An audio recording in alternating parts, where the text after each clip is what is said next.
a world where the sands whisper secrets of ancient power and the harsh winds tell tales of survival and resilience. And as our journey through this captivating tale comes to a close, a tranquil ambience will play throughout the night, carrying you gently into the welcoming embrace of sleep, ensuring a night of restful and restorative slumber without interruptions from any ads. And if you enjoy this tale from the world of Dune, please be sure to give us a like, subscribe to the channel, and let me know your thoughts in the comments below. You can now support us on our Patreon, where you'll get exclusive access to our Spotify playlist and early access to all of these stories. But for now, let's get cozy and step into a world where the echoes of the desert winds and the strength of its people beckon us in to their timeless story.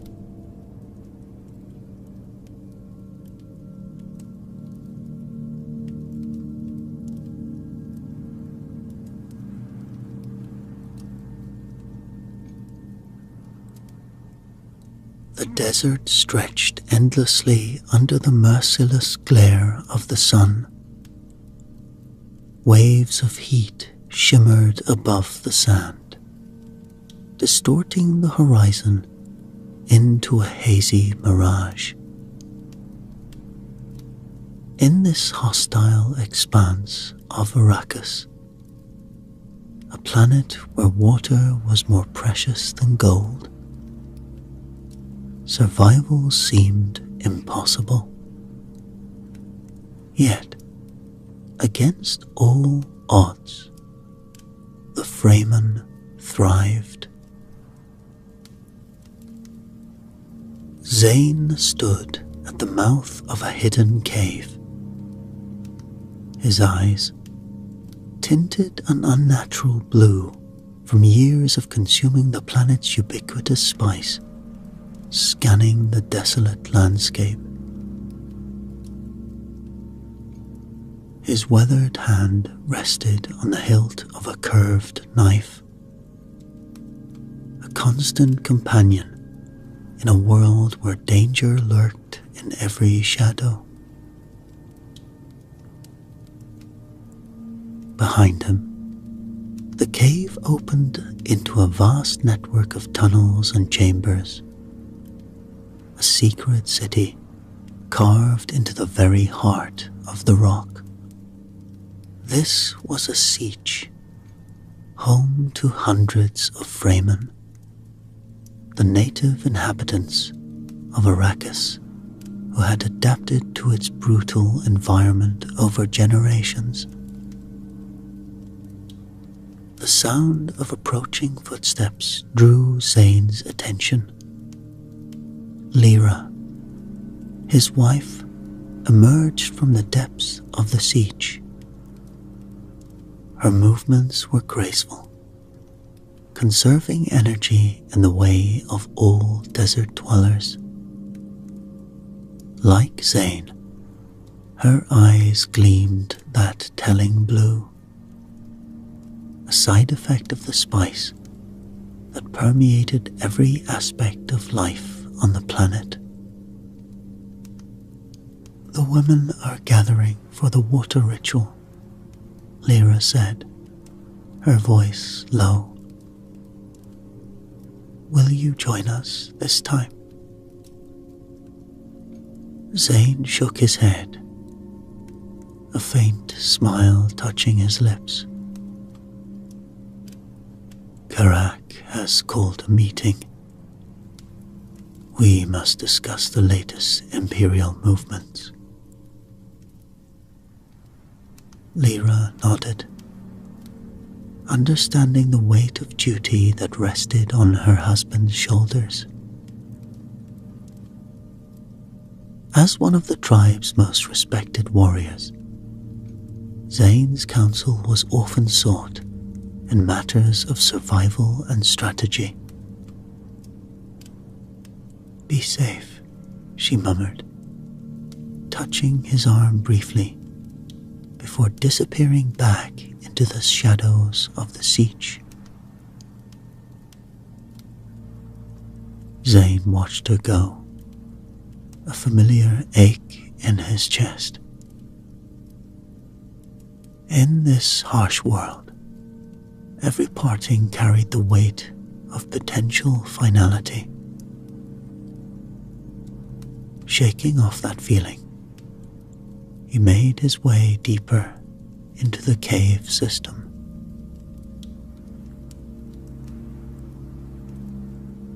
The meeting chamber was already full when Zane arrived. Men and women, all bearing the lean, tough physique of the Fremen, gathered around a crude table carved from stone. At its head stood Karak, the leader of their siege. His face was a road map of lines etched by sun and worry, but his eyes were sharp as he surveyed the assembled group.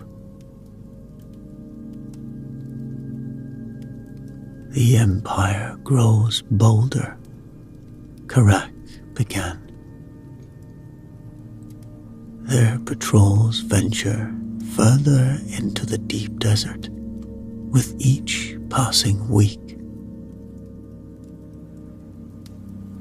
A murmur of discontent rippled through the gathering. The Fremen had long lived in uneasy coexistence with the planetary government,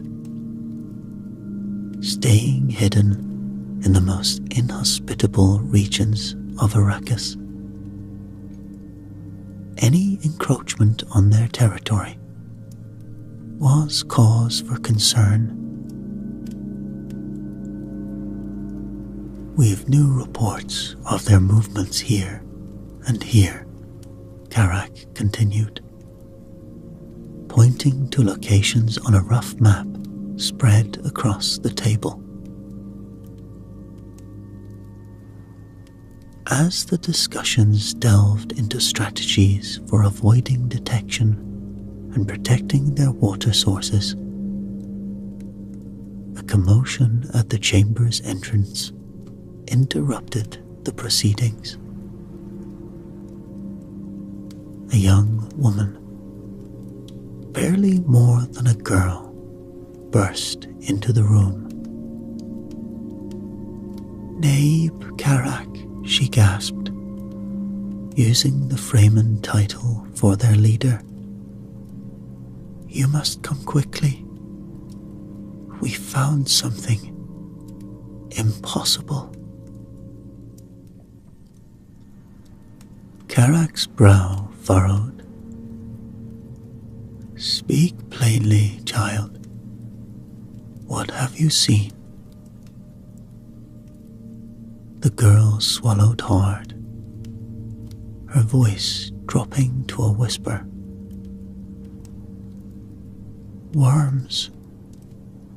Tiny worms in the hidden spring."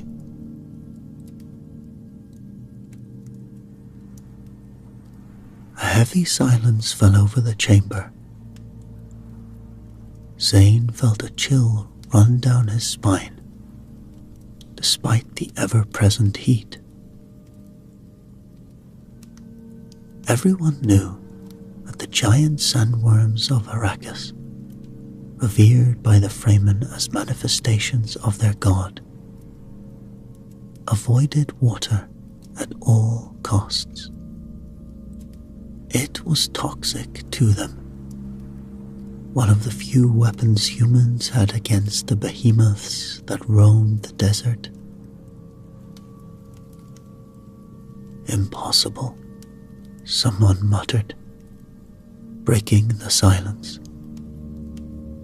Karak's eyes hadn't left the girl's face. "Show me," he commanded, his voice brooking no argument.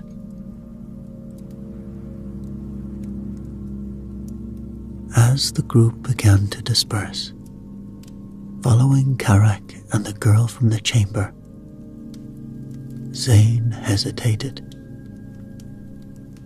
The implications of this discovery, if true, were staggering.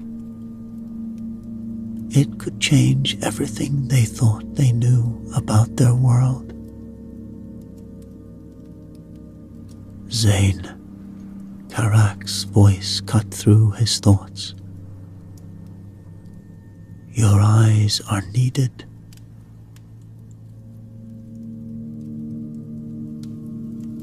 With a nod, Zane fell into step behind his leader. As they made their way through the twisting tunnels of the siege, he couldn't shake the feeling that they stood on the precipice of something monumental.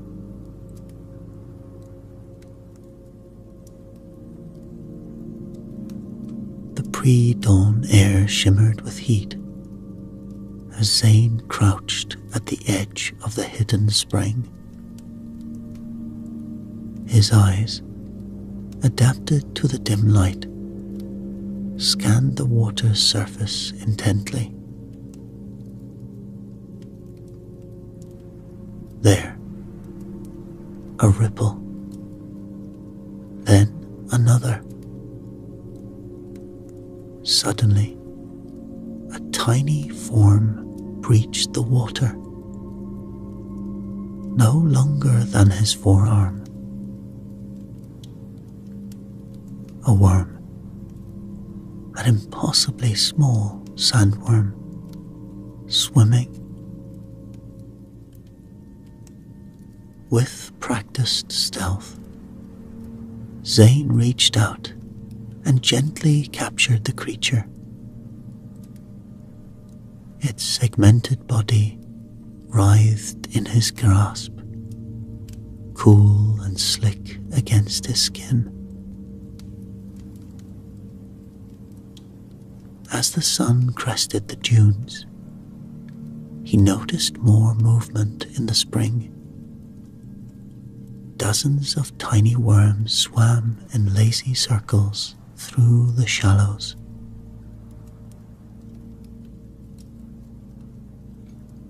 Karak, alerted by the commotion, arrived as Zane was carefully collecting specimens.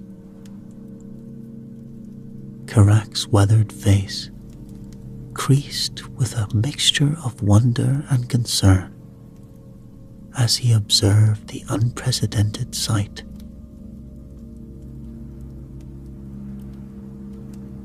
What do you make of this, Zane? Karak asked. Zane shook his head, still processing the discovery. I have never seen anything like it. They defy everything we know about worms and water. Word spread quickly through the siege. By mid-morning, a crowd had gathered around Zane and Karak as they prepared to distribute the captured worms. Fremen women, their eyes wide with a mixture of awe and trepidation, stepped forward to accept the small containers housing the writhing creatures. Remember, Zane instructed, observe every detail, their reactions to moisture, to sound, to spice. Everything is important.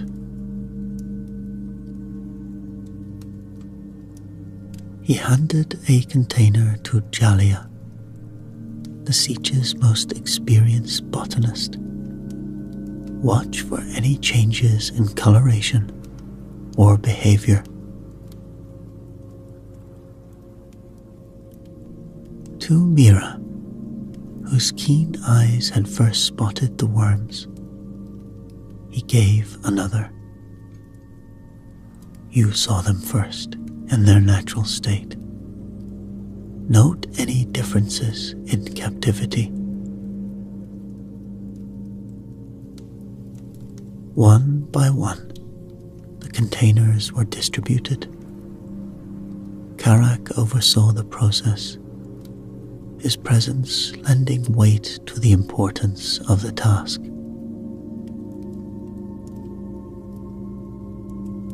As Zane handed out the last container, he noticed his wife Lyra at the edge of the group.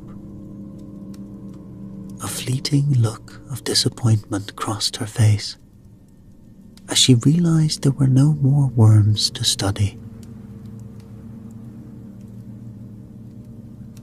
With the distribution complete, Karak addressed the gathered Fremen.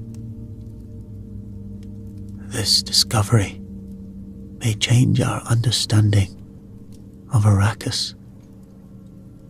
Study these creatures well and report your findings to Zane and myself.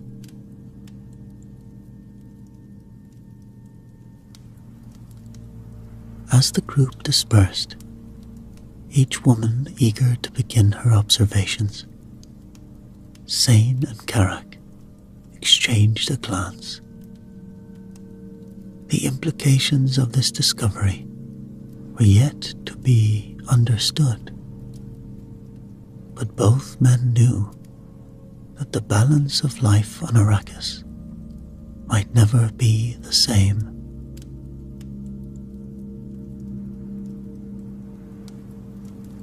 The siege's corridors echoed with raised voices. Zane and Lyra stood facing each other, tension palpable between them. You deliberately excluded me, Lyra accused, her eyes flashing. I'm one of the most skilled observers, yet you gave the last worm to a novice. Zane ran a hand through his hair, frustration evident in his voice. It wasn't deliberate, Lyra. I was caught up in the moment. There simply weren't enough. Their argument was interrupted by the sudden appearance of a young Fremen. Breathless and wide-eyed. Zane, Lyra, you must come quickly. 2 massive worms have been spotted deep in the desert, unlike any we've ever seen. The couple exchanged a glance, their quarrel momentarily forgotten. What do you mean? Unlike any we've seen, Zane asked. The messenger's voice trembled with excitement. One has scales that shine like green glass. The other, a hide red as blood and gleaming like metal.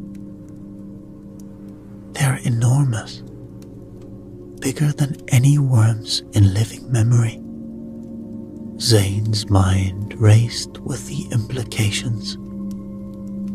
Strange colored worms, first the tiny ones in the spring, and now these giants. What could all of this mean? Suddenly, he saw an opportunity.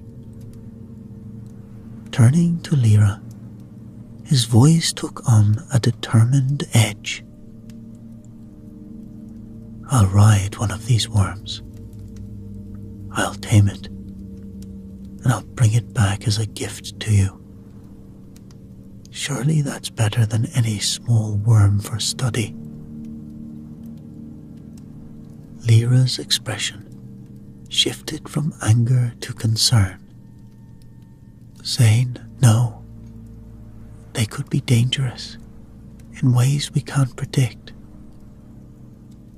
"All worms are dangerous," Zane countered. "I'm a skilled worm rider.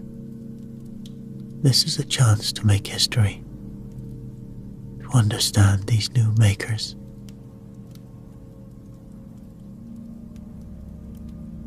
But Lyra stood her ground. "I have a bad feeling about this. Please don't approach them. At least not until we know more." Zane hesitated, torn between his desire to make amends and the wisdom in Lyra's caution.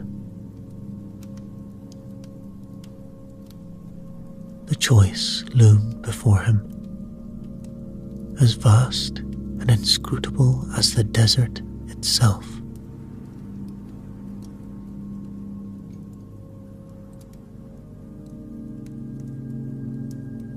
The ground trembled, a deep vibration that resonated through the soles of their feet. Zane stood atop of a towering dune, surrounded by a group of Fremen warriors. Their eyes were fixed on the horizon where the deep desert met the sky. "There," one of the Fremen breathed, pointing to a distant ripple in the sand. The dunes parted like water before a ship's brow, and from the depths of Arrakis emerged a sight that stole the breath from their lungs. 2 colossal sandworms breached the surface, their massive forms dwarfing anything Zane had ever seen.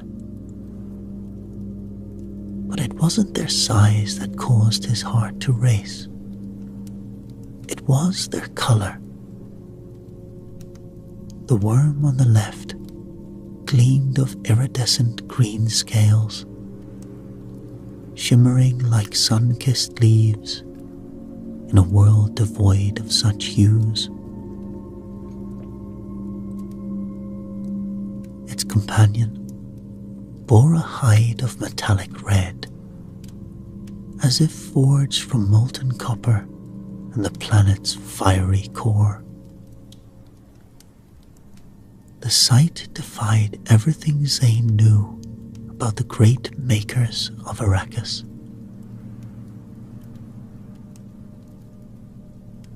Zane's mind raced with possibilities. He turned to his companions, eyes blazing with determination. "We must study them, understand them. I'll summon them closer." Karak gripped Zane's arm, his weathered face etched with concern.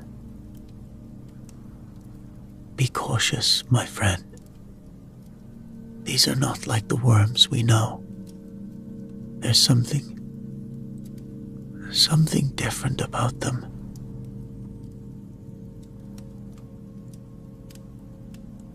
Undeterred, Zane descended the dune, planting the first thumper into the sand. Its rhythmic pounding echoed across the desert, a sound that should have drawn any worm within kilometers. Yet, the colorful giants showed no interest, continuing on their leisurely path across the dunes. Zane tried again, planting a second thumper, then a third, creating a network of vibrations across the sand. Still, the worms paid no heed. Frustration mounting, Zane unhooked the marker hook from his belt. He swung it in wide arcs, the metal singing as it cut through the air. This was the most direct method of calling a worm, a challenge no desert-dwelling freeman had ever seen ignored.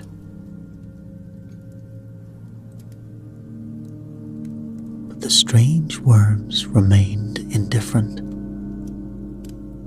Their massive forms slowly receded into the distance, leaving Zane bewildered and frustrated.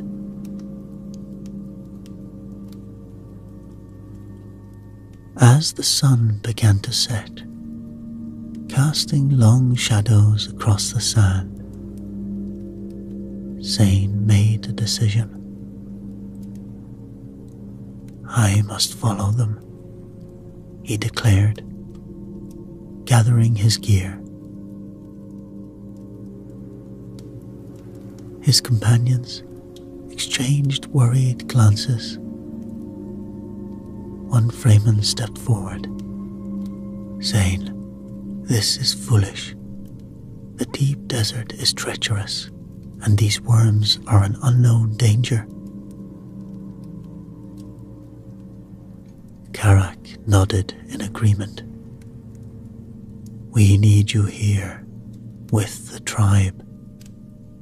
There are other ways to study these creatures without risking your life. But Zane's mind was set. I appreciate your concern, but I feel I must do this. I'll return with answers. I promise. Despite their continued protests, Zane set off alone into the gathering darkness. For days, he pursued the elusive worms, pushing deeper into the desert than any Freeman had ventured before.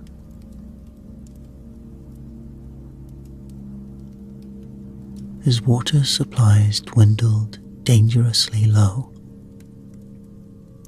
On the 5th day, as he crested yet another dune, Zane's strength finally gave out. He stumbled, falling to his knees beside an ancient stone marker, weathered by centuries of sandworms. Strange symbols were carved into its surface, unlike any writing he had ever seen. As consciousness slipped away, Zane's last thought was of the mysterious worms. And then darkness claimed him, and he knew no more.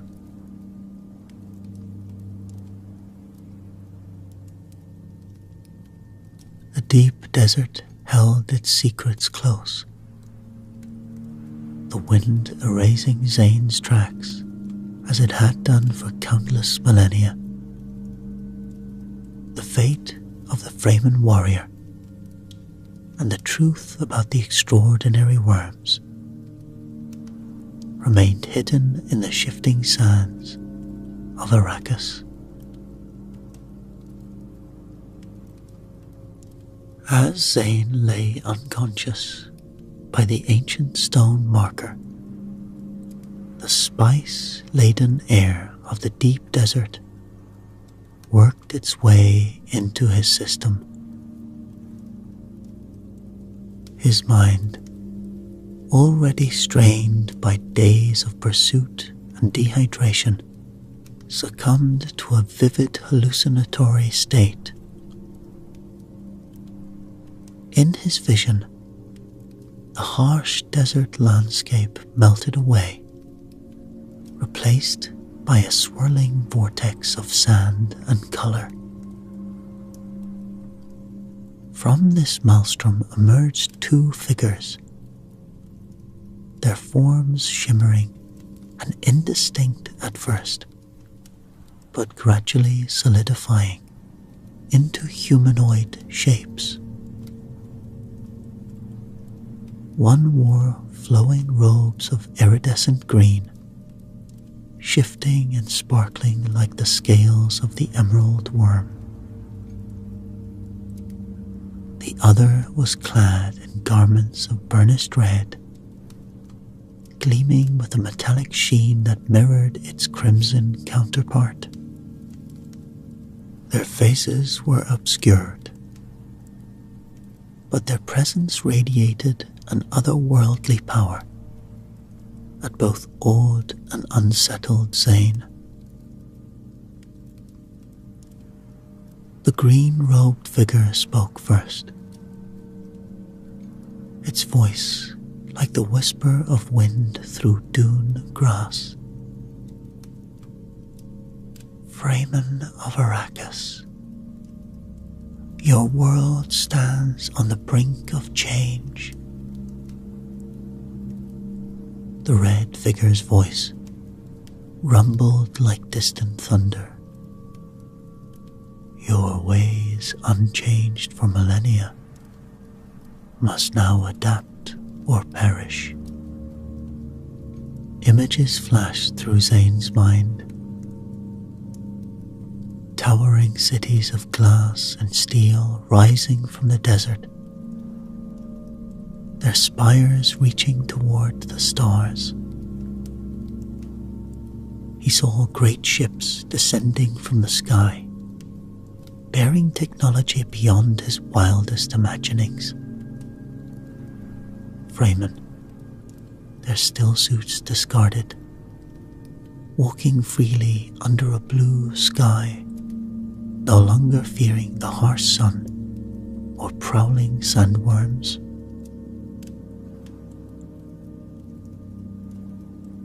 This could be your future, the green figure said. A world where water flows freely, where the desert blooms. The red figure added, but at what cost? Would you abandon the ways that have defied your people for generations? More visions assailed Zane. Fremen leaving Arrakis in droves, seeking new lives on lush, water-rich worlds. The great sieges standing empty, sand reclaiming the cave systems. Arrakis itself transforming, its endless deserts giving way to oceans and forests.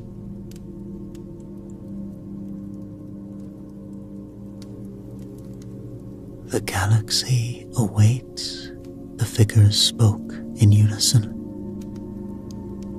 But Arrakis has been your crucible, forging you into what you are. Can you remain Fremen if you abandon the desert?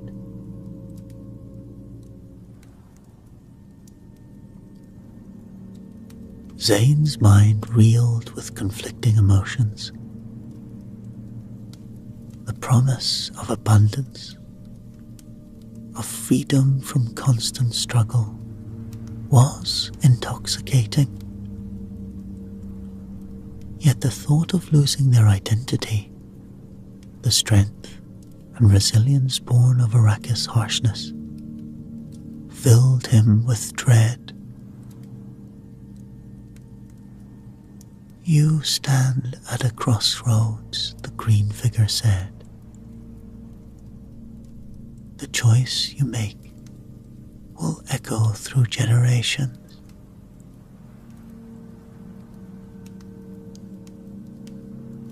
The red figure's tone was solemn.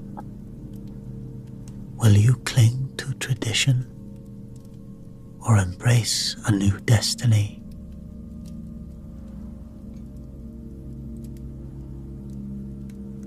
As suddenly as it began, the vision faded. The figures dissolved into swirling motes of sand, leaving Zane alone with the weight of their worlds and the haunting images of possible futures. Even as consciousness slipped away once more, part of him knew that nothing would be the same. The encounter had shaken the very foundations of his beliefs, leaving him adrift in a sea of uncertainty about the fate of his people and his planet. The harsh sun beat down on the search party as they crested yet another dune. Karak, his face etched with worry, squinted against the glare. Suddenly, a shout went up from one of the scouts. There, by the stone marker. They rushed forward, finding Zane sprawled on the sand, his still suit in tatters. His eyes were open but unseeing, darting wildly as he muttered incoherently. Karak knelt beside him, cradling Zane's head. Water, he commanded, and a water skin was quickly passed to him. As he trickled water into Zane's parched mouth, the fallen Fremen's babbling became more distinct. The green, the red, they showed me. Arrakis transformed. Zane's words were feverish, disjointed. The search party exchanged worried glances.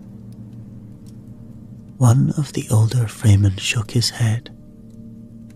Spice madness, he muttered. The deep desert has claimed his mind. We must get him back, Karak declared, rising. But where? To Lyra? Or the Siege Healer? As they debated, Zane's voice cut through their discussion, suddenly clear and urgent. Nero. I need my Nero. A hush fell over the group. Nero was a name from Zane's past, a woman he had known before his marriage to Lyra. The mention of her name now, in his delirium, sparked concern and confusion among the rescue party. Karak made a swift decision. To the healer, he commanded. Quickly, now. They carried Zane back to the siege, his ramblings growing more frantic with each passing hour. In the cool darkness of the healing chambers, Fremen healers set to work immediately.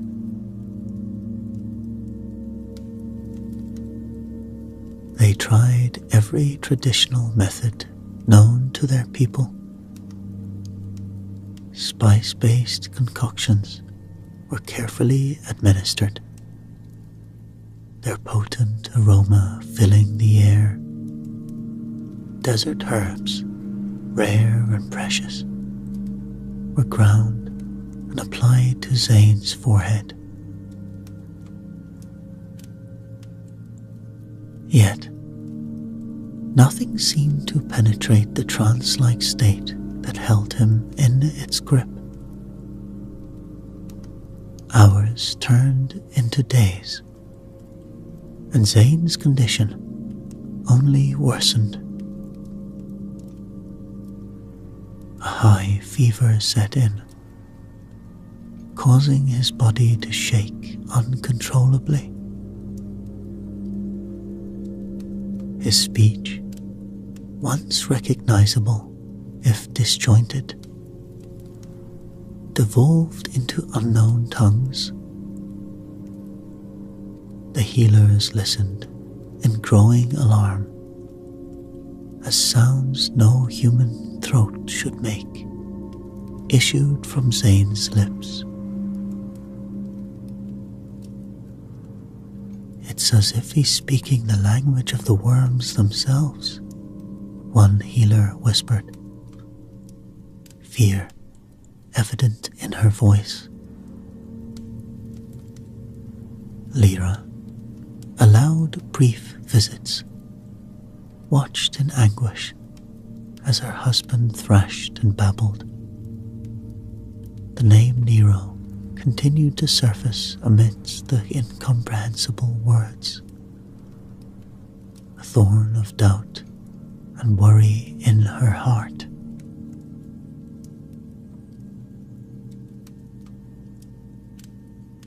As the days wore on, the siege buzzed with worried whispers. Their greatest warrior lay stricken by an ailment no one understood, speaking of visions that challenged the very core of Fremen belief.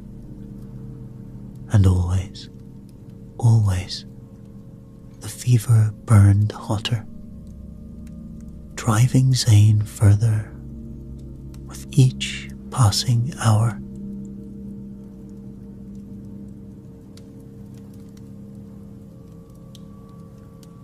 The siege was in turmoil when the stranger arrived. Tall and pale-skinned, he stood out starkly among the desert-hardened Fremen.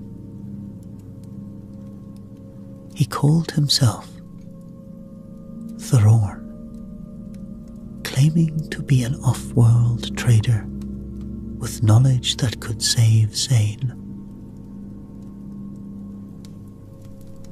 Karak, skeptical but desperate, allowed Thororn to see the stricken warrior. The off-worlder's eyes widened at the sight of Zane.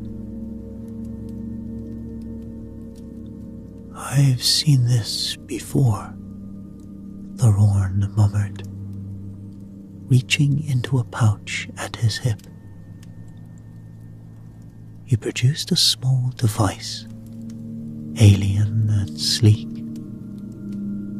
Let me try to reach him. Before anyone could object, Thororn pressed the device to Zane's forehead. The room fell silent as Thororn's eyes closed in concentration. Minutes passed, tension mounting. Suddenly, Zane's babbling ceased. His body relaxed, and for a moment It seemed he might wake. But then Thorin stumbled back, his face pale and drawn. "I've done what I can," he gasped. "But the choice is his now. Two paths lie before him. One of tradition, one of transformation. He must decide." With those cryptic words, Thorin turned and fled the chamber, ignoring the Fremen's calls for explanation. By the time they thought to pursue him, he had vanished into the desert night. Days later, Lyra returned from a water-seeking expedition, her face etched with worry as she learned of Zane's condition still. Days later, Lyra sat by Zane's side. "Leave us," she commanded the attendant healers. Alone with her husband, Lyra began her own work. She started with traditional Fremen techniques: sacred oils, whispered prayers. But Lyra went beyond these, drawing on her deep connection with Zane. She spoke to him of their shared past, of dreams of the future. Her fingers traced the scars on his hands, each one a story she knew by heart. As she worked, Lyra hummed a melody, a song from their childhood, long forgotten by most. Slowly, Zane's breathing changed. His eyelids fluttered. "Zane," Lyra whispered, her voice thick with emotion. "Zane, come back to me."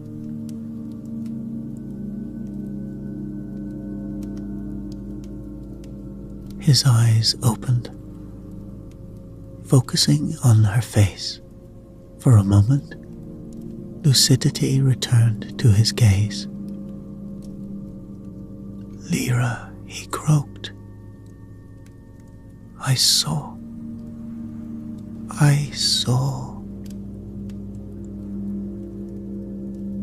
But then, the vision seemed to take hold again. Zane's eyes darted wildly, his words becoming a jumble of Fremen proverbs and descriptions of impossible worlds. Lyra didn't falter. She continued her ministrations, her touch a constant anchor to reality. Hours passed, and slowly, Zane's periods of lucidity grew longer. He was caught between two worlds, the solid presence of his wife and the siege, and the swirling spice visions of futures yet unlived.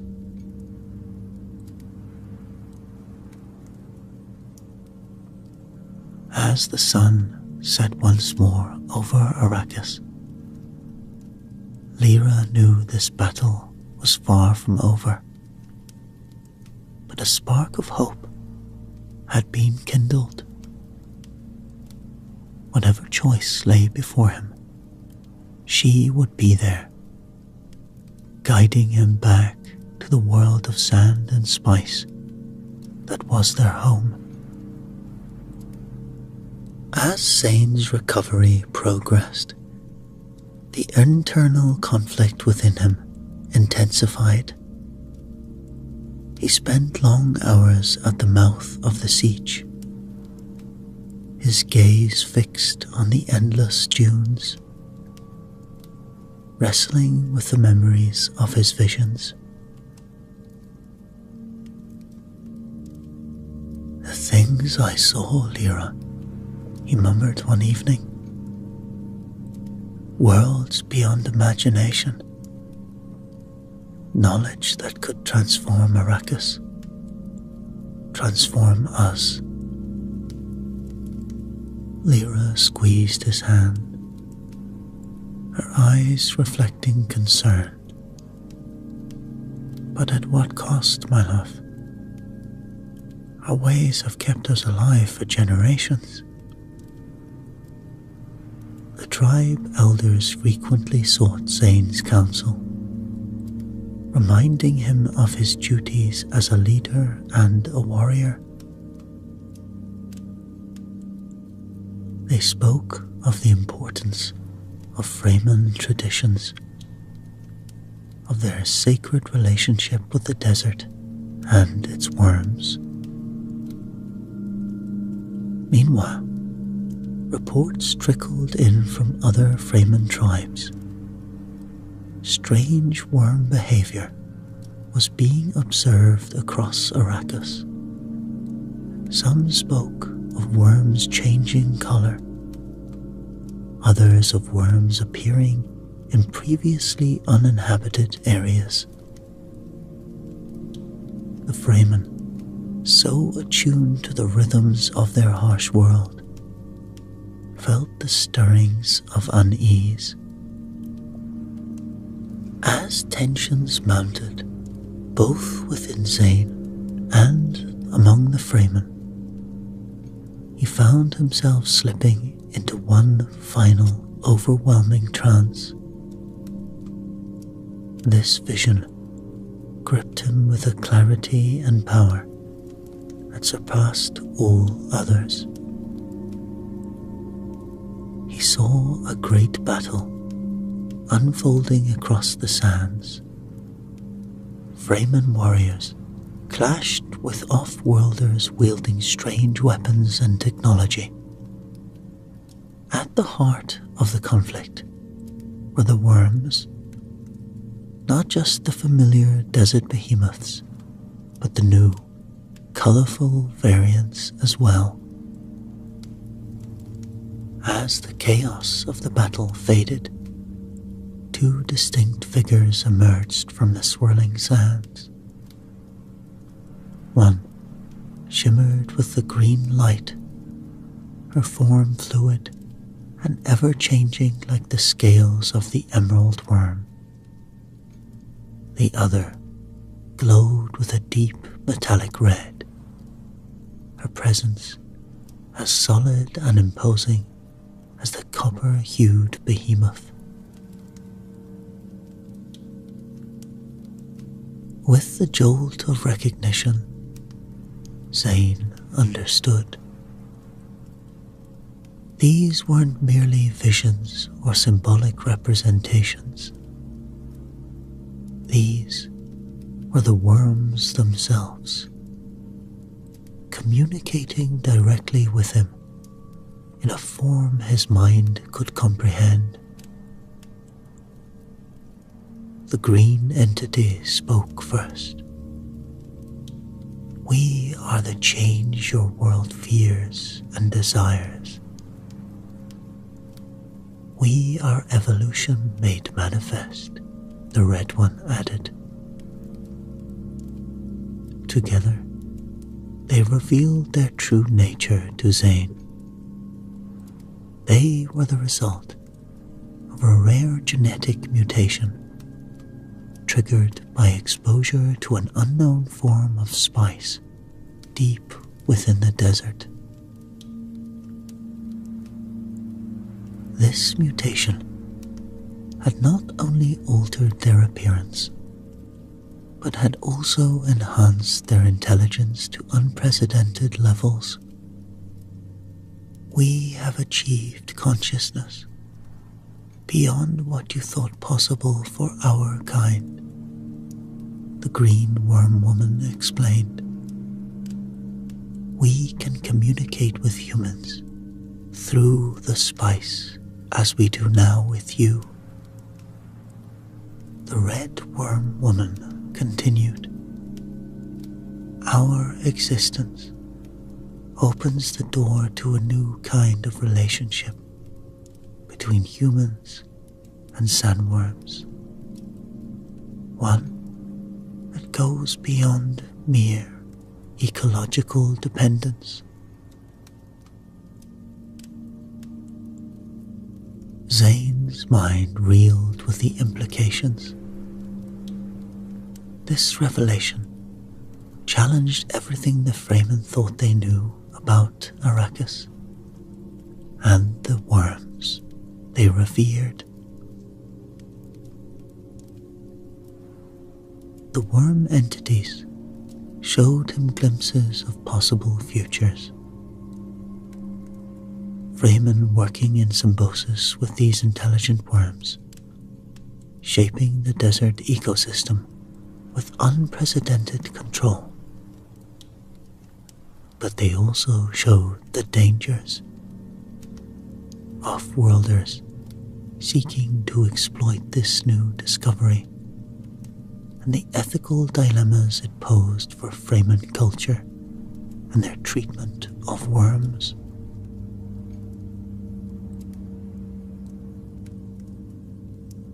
As the visions progressed, Zane saw two distinct outcomes unfold.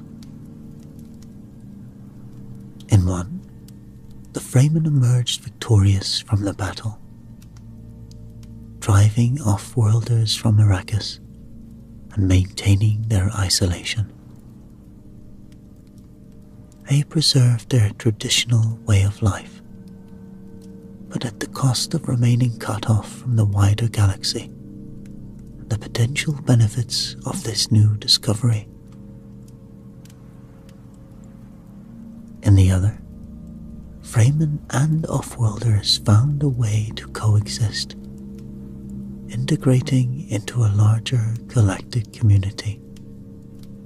This path led to incredible advancements and opportunities, but also risked the loss of traditional Fremen culture and their unique relationship with Arrakis.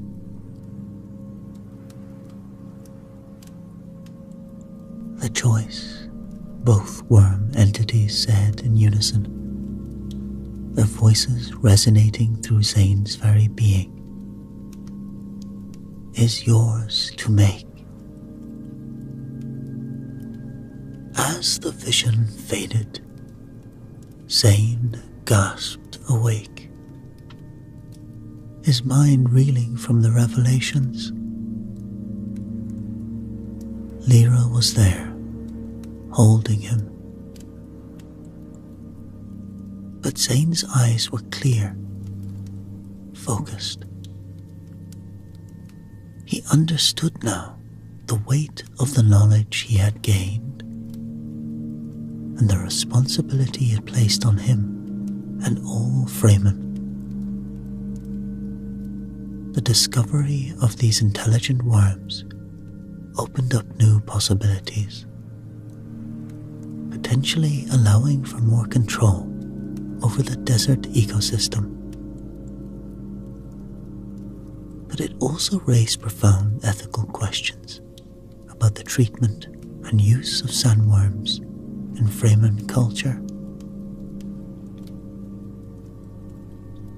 As the sun of Arrakis rose, casting long shadows across the endless dunes, Zane stood before the gathered Fremen.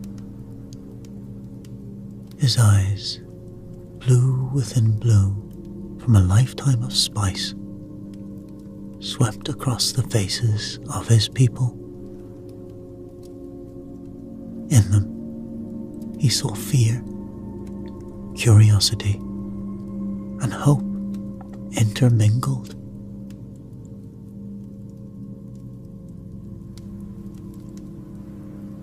"My brothers and sisters," Zane began, his voice carrying across the attentive crowd,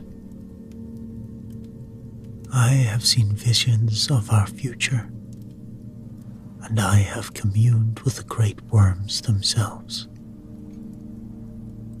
The path before us is not easy, but it is necessary."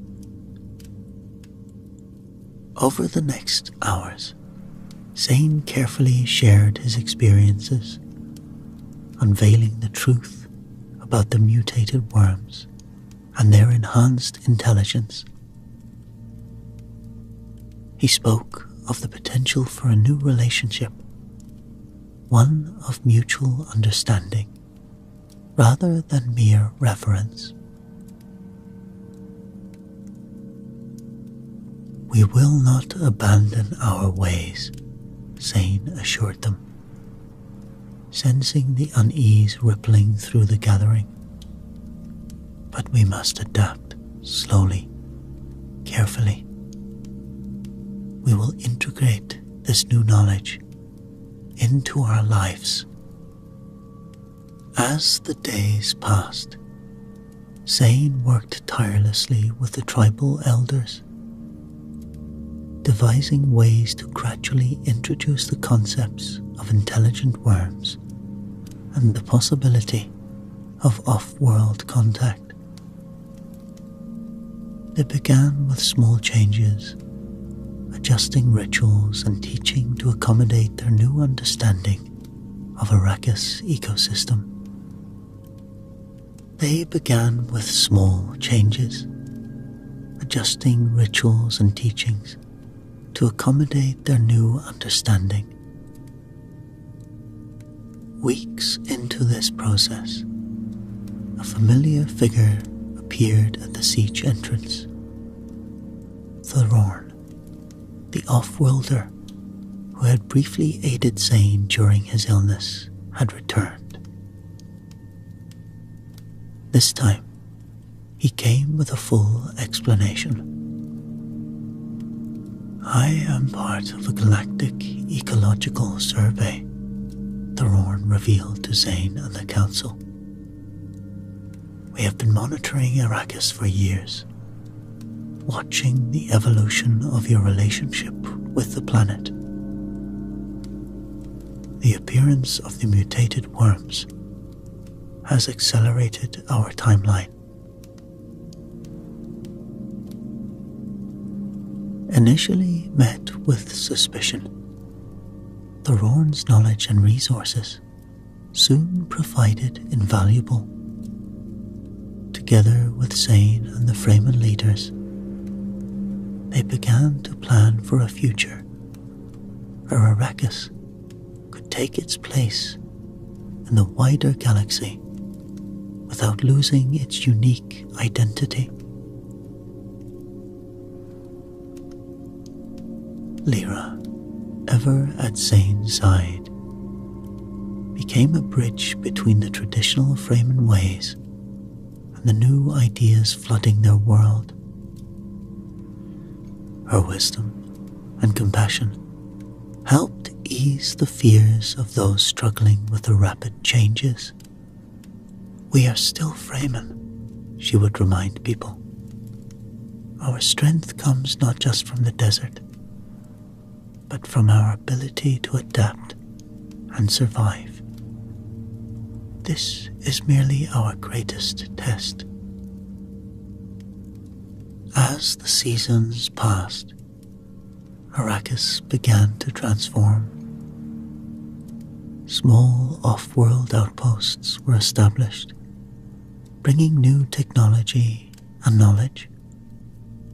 Yet the vast deserts remained. The great worms still roamed, and the Fremen maintained their core traditions. Zane and Lyra stood atop a high dune, watching a group of young Fremen learning to communicate with a juvenile green-tinged worm.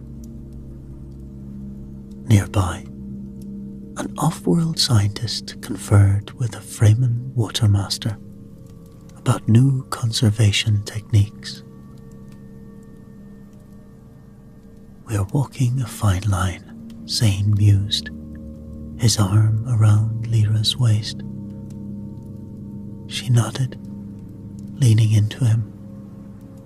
But it's a line we've always walked, between water and desert, life and death. Now, it's between our past and our future.